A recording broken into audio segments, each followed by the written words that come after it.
Welcome back. This is episode number 2 of this tutorial series on Raspberry Pi for complete beginners. You can find the series playlist link in the description. And let's get started. The very first step before using the Raspberry Pi is to flash an operating system on the SD card you have and do some configuration. In this lesson, I will show you how you can easily install the Raspberry Pi OS on your micro SD card, but also how to set up the Wi-Fi and an SSH connection so we can get access to the Pi. And first of all, you can go to the raspberrypi.com website here, okay, and you will click on software. So /software in the URL, you can easily find this page. We are going to download, so we're going to install Raspberry Pi OS, but to install that on the SD card, we are going to download the Raspberry Pi Imager software. Okay, so here I am on Windows. I'm going to click on download for Windows. If you are on macOS or Ubuntu, you're going to click on those buttons here. So download for Windows. Let's wait a bit so that it's downloaded, and now we can install it. So let's install it. So you might have a pop-up, you click on yes, and then let's install. Okay, and when it's done, you can just run it. So or not. And then if you just search on the bar here, search Raspberry Pi Imager, you can easily find it. The first time I have to press yes, I have a pop-up so that I can allow the software to run with the correct permissions. Okay, and that's the Raspberry Pi Imager. So I have installed the 1.8.5 here. You don't necessarily need to have the exact same version, but make sure that you have at least 1.8. Now, and before you do anything with the SD card, make sure first that your computer here is connected to the Wi-Fi network you want to use for your Raspberry Pi. So here what I've done is I have set my smartphone as a hotspot, okay, and I have named the network your Wi-Fi network to make it easier for the course. So this is the network that I'm using for this computer, and that I'm going to set also for the Raspberry Pi, okay? Very important to have the same, because if your Raspberry Pi is not in the same network as your computer, you simply won't be able to find it. Okay, so first make sure that this is the Wi-Fi network you want to use for the Raspberry Pi and connect your computer to it. Then go back to the Raspberry Pi Imager, and what you can do now is to insert the SD card into your computer. So micro SD card, maybe you need an adapter, maybe you need a SD card adapter or USB adapter. Well, put your SD card into your computer. What we will do now is click on Raspberry Pi device, choose device here, and you will choose, so here I'm using the Raspberry Pi 5, but if you were to use the Raspberry Pi 4, then you will click on that one, okay, and you can see you have other versions as well. So I'm going to click on Raspberry Pi 5 because I'm installing Raspberry Pi OS on the 5. Okay, then you choose an operating system, and we're going to choose simply the first one, so Raspberry Pi OS. We're going to take the 64-bit here. That's Debian Bookworm, okay, that I'm installing here. So let's click on that one. And then the storage is going to be so you can see here, the SD card. So here I have 16 gigabytes. The SD card that you have just mounted on your computer. All right, once you have those 3 settings, you can click on Next.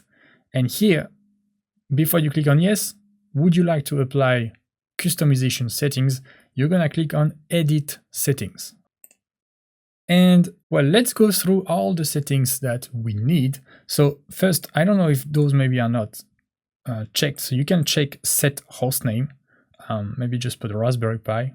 Okay, so we have this that we can easily find on the network. And a quick note is that if you are installing Raspberry Pi OS on a few Raspberry Pi boards, maybe choose a different host name for each board. But as for now, we just have one. Let's just keep it simple. We name it Raspberry Pi, okay? Then you're gonna set a username and a password. This is very important. This is the user you are going to use to connect to the Raspberry Pi.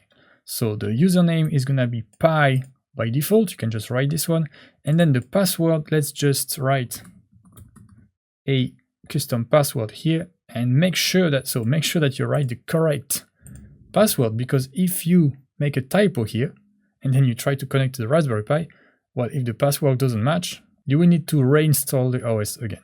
Then you can click on Configure the Wi-Fi, And you can see here, it has automatically detected your Wi-Fi network. So that's the one that I'm connected to here, okay?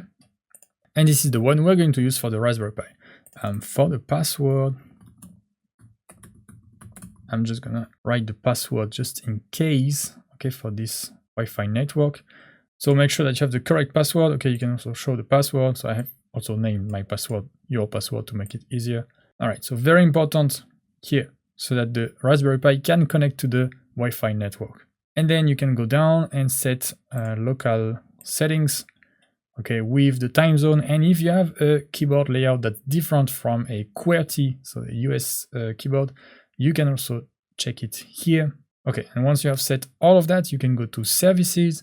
And if it's disabled, you enable SSH with password authentication. That's all you need to do. And then on options, we don't have anything else to do. You can just keep those options, okay? So to recap, we have those 4 settings here with the host name, the username, password, the Wi-Fi, and the locale, plus the SSH. Okay, those are the important settings. Then we click on save, and we click on yes to apply those custom settings. And you can see that, well, all existing data will be erased. Okay, so everything that's on your SD card will be erased and replaced by the operating system. So make sure you don't have any file that's important that you want to keep. Okay, so back up your SD card if you ever had some stuff on it. And then you can click on yes. This is going to write the OS on the SD card and also to verify it. So it's gonna take a few minutes. You can take a coffee break and come back for the following of the installation.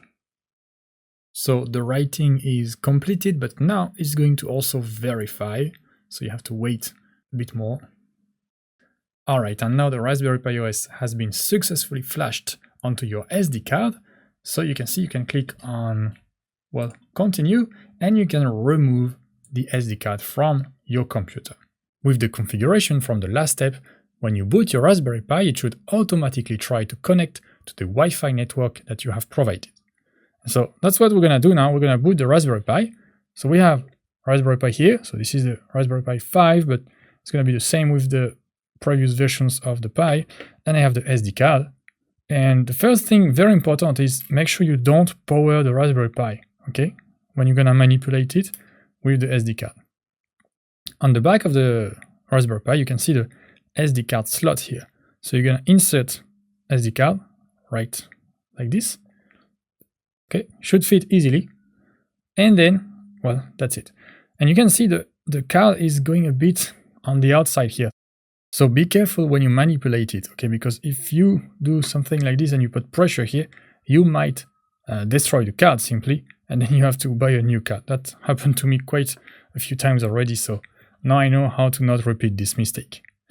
Then if you have a box, so you might just use it like this, but here you can see I have actually bought a Raspberry Pi with a case.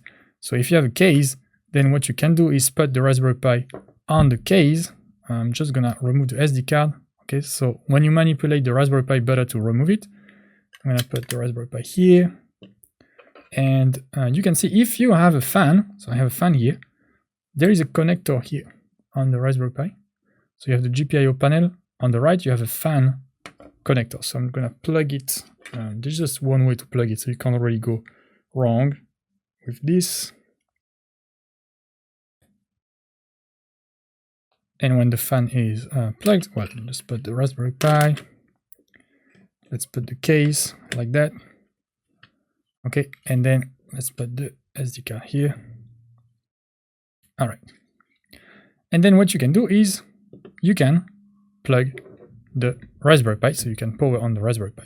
So the case is not mandatory, okay, it's just because I have one, so it's more practical, and we have a fan. Okay, so you can see it's more secure. And then you're gonna power on the Raspberry Pi.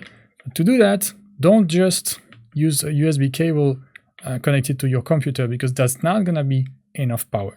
Okay, you can see here I am using a official Raspberry Pi power supply. Okay, that delivers, so I have 5.1 volt and 5 amp. Make sure you have at least something that has 5 volt and 3 amp. So it could be a phone charger, okay, it works well, but make sure that it's at least 5 volt and 3 amps. So I'm gonna plug that first here to my to the wall, and then I can plug the USB-C cable here, and you can see we have a red LED, then that turns green, and that should flash a bit. Okay, so it should be red and then green. You see we have some random flashes. If you see this kind of stuff, it's a good news. It means that the Raspberry Pi is booting and then trying to connect to the Wi-Fi. And so in this course, we are going to do the configuration without any screen. But if you have a screen, you could also plug with this micro HDMI cable. Okay, you can already plug it.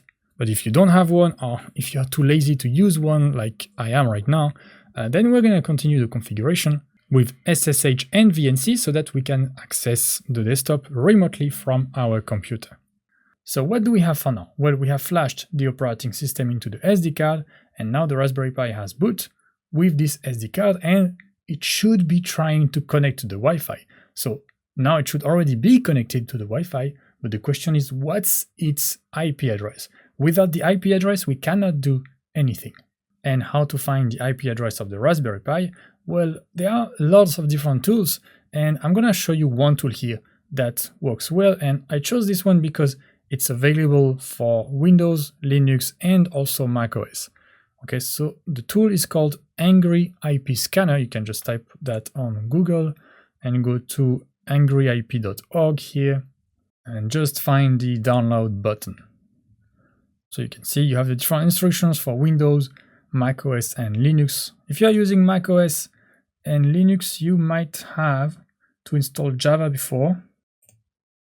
So actually not on macOS anymore, it's already included, but on Linux you will need to install Java. So you have the instructions here. And on Windows, here I'm on Windows, so I can just select the Windows installer. Okay, includes Java and runtime already. Just select the Windows installer and let's install this. So lots of ads, but let's just wait for the executable and let's install it. Okay, you click on yes if you have a pop-up. Let's close that one. Let's install. Okay, finish. And then once again, you can go on the search bar here or just press the Windows key and Angry IP Scanner, enter. And that's the tool that we are going to use. So before we do anything, once again, and I can't repeat that enough, make sure that you are connected. So here you can see my computer is connected to the network called Your Wi-Fi network. And this is also the network that I have set up for the Raspberry Pi. So both my computer and the Raspberry Pi should be on the same network. If it's not the case, then we won't find any IP address here. So very important. Now back to this tool. So what do we have here? Well, we have the IP range that we want to scan. Okay, if you click on the IP here, so you have the host name of your computer here. If you click on that button, you will see, well, you might have a lot or not a lot of stuff, depends, but you should see something with the Wi-Fi. So what do I have here? Well, I have this network here, 192.168. You might have the same two numbers first, and then I have 203. Okay, that's basically the mask for the network. So what we want to do is we want to scan the addresses from 0 to 255 with those three first numbers, okay? And of course, this number here is gonna be different for you because, well, you don't have the same Wi-Fi network as the one that I have. So by default, it should already be good, but just in case you can click here, okay, on the Wi-Fi here to get the correct network. And then you can click on start, okay? It's gonna scan all the IP addresses here, so it's gonna take a few seconds, a bit less than 1 minute, depends on your computer. So let's wait a bit. Okay, and it took 36 seconds for me. I can see I have 3 hosts on my network. So I'm gonna click on close, and then how to find them easily, well, you can just click on ping here and sort by ping. Okay, the first one is my laptop here, and I have 2 other hosts here. But you can see in the host name, so somehow I don't see Raspberry Pi in the host name. So since it's the first time that the Raspberry Pi is booting, I don't know, maybe then the host name is not correctly displayed. So it should be one of those 2. To be sure, what I could do is I'm just gonna remove the power from the Raspberry Pi. So not really something that we will do as a best practice later on. I will tell you exactly how to shut down the Raspberry Pi properly, but here I just remove the power from the Raspberry Pi. I'm gonna scan again and discard, yes. Okay, now you can see I have only 2 hosts on my network, and I still have my laptop here, and I have the one that ends with 199. So there was another one with 222. That one should be the Raspberry Pi. I'm just gonna power the Raspberry Pi again. Okay, so now it's powered on, and I'm going to wait maybe 30 seconds to try again, so that the Raspberry Pi has the time to connect to the Wi-Fi. Okay, so give it 30 seconds, 1 minute, and then let's scan again. Okay, scanning completed. I have 3 hosts, so let's go sort by ping again. And you can see now this one is back. So this is the IP address of my Raspberry Pi. So in my case, that's 192, 168, 203, and 222. For you, of course, it's gonna be different. And well, as you can see, this is not a perfect case scenario where you just scan and you have the IP address directly with the hostname Raspberry Pi. Sometimes I guess it could work like this. And I did a test previously where it was the case, but here somehow I don't have the hostname. So I'm just letting this in the video to show you actually how you can make some tests and see which is the Raspberry Pi IP address here. If it still doesn't appear, if you didn't find anything, well, check again that your computer is connected to the correct Wi-Fi network. Maybe if you are using your smartphone as a hotspot, you can usually check, so it depends on the brand and the kind of phone that you have, but you can usually check how many devices are connected to your hotspot. Okay, so if you see 2 devices, one is your computer, one is the Raspberry Pi, you know that the Raspberry Pi is connected, but if you see only 1 device, then the Raspberry Pi is not connected. So if the Raspberry Pi is not connected, maybe try to power it off and power it on again, wait some time, at least a few minutes. And then it could also be that you provided the wrong SSID and the wrong password when you configured the Pi on the SD card. So there are many reasons why things could go wrong here, but if you correctly followed all the instructions and you made no mistake, then you should be able to find the IP address. What we can do now is to use SSH to take control over the Pi and really get access to it. This will provide you with command line access in a terminal, which we will use just in the next lesson to install VNC and get access to the Raspberry Pi desktop. And the first thing we are going to do, just to make sure that we don't have an error later on, you can open a file manager. So let's open a file manager on your computer. Just browse to this PC, and then you basically want to go in there and go to users and just find your user. Okay, so just go to basically what we can call the home directory in Linux or in macOS. It's gonna be where the place, the folder where you have your user. And in this, you will find a folder named .ssh. If you don't see this one, maybe it's probably because it's hidden somewhere, so you can click on View and show hidden items. Okay, something like that. So if you find the .ssh folder in the directory for your main user, you go in there and you have a file named noun hosts. I also have that one too. And I'm just gonna remove those. Okay, so you just remove those files and that's it. If you really can't find this folder, I guess it's okay. If you don't have an error later on, that's fine. This is kind of a preventive step. Okay, so now we can close this and we will need to open a terminal. So how to open a terminal on Windows? Just go to the search bar or press the Windows key and type something like CMD. Okay, command prompt, you can open that. Okay, I guess on macOS is gonna be similar, and well, if you are using Linux, you probably know how to open a terminal already. So just open a terminal and the command is gonna be the same for Windows, macOS, and Linux. Okay, we are going to use the SSH command. So if you press SSH and enter, you should have this kind of message, okay? Usage SSH. That means that the SSH command exists. In some older versions of Windows, you might not have SSH. In this case, you can use, I'm putting on the screen here, you can use a software called PuTTY, okay? You can download it, install it, and just provide the IP address, the username, and the password to connect to SSH. But I guess that for most of you watching this video, you should be able to have the SSH command installed on your computer. So now what do we need to do? Well, we will write SSH and space, and then you need to put which user you want to connect as on the Raspberry Pi. And if you remember, we have created a user with the name Pi. Okay, so if you have used a different name, change it here, but if you just follow the video exactly as I did, you should have the user Pi. Then you put @ and we will need to put the IP address of the Raspberry Pi. So what's the IP address? This is the one we have found right here. So for me, it's 192.168.203.222. So don't just copy this, of course, your IP address is going to be different.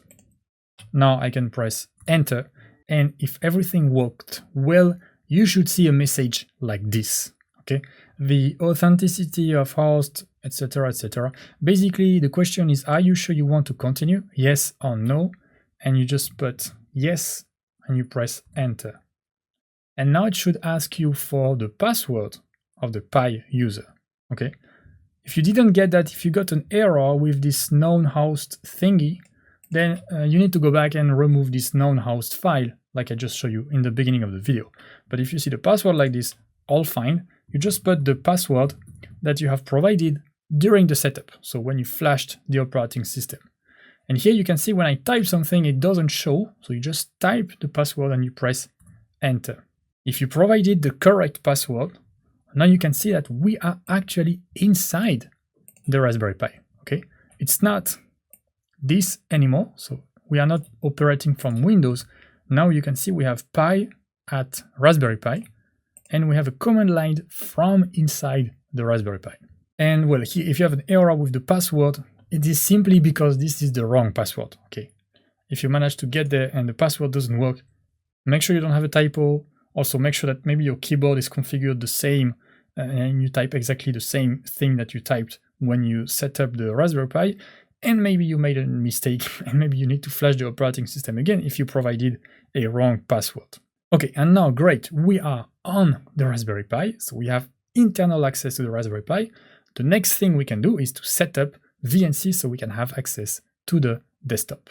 Alright, that's the end of this episode. If you found it useful, you will definitely like my full complete course on Raspberry Pi named Raspberry Pi for Beginners. This course contains 10 hours of hands-on video lessons. You can find the link in the description. Thank you for watching. See you in the course or in the next tutorial of the series.